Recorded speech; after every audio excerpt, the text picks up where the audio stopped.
Years ahead, but 63 and 64 were the years when America's voices were just beginning to be heard. And Bonanza, one of the only shows televised in color. On weekdays and Saturdays, they could twist and shout to American Bandstand, broadcast live from Philadelphia. At that time, Philadelphia DJ Jerry Blavat was a scrawny kid from the neighborhood and one of the show's original dancers. When I went up on Bandstand, I lied about my age, and I got in because you had to be 14, and I was 13. And I got in, and I won a couple of dance contests.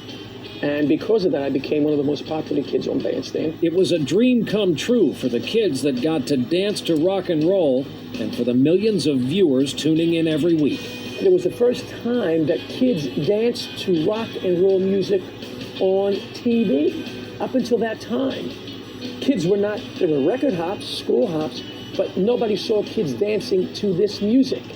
And Dick Clark was probably the most single important faction for the recording industry.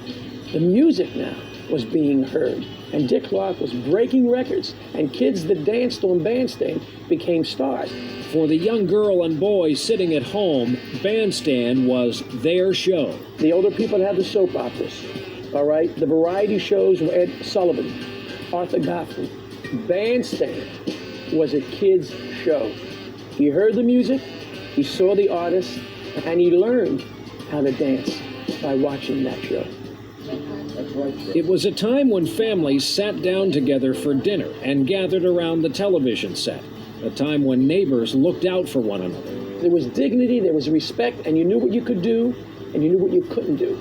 You stepped out of line. If you were in the neighborhood, you didn't have to worry about your parents.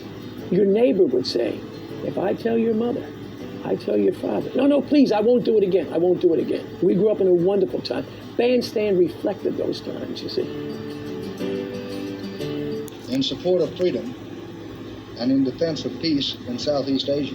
Thousands of young Americans, just like J.J. Pryor and American Dreams, would join the U.S. military with no idea how long they'd be there or how bloody the conflict would be. What if they send you to war? I'll fight. For now, there was still that idealism that drove the American dream.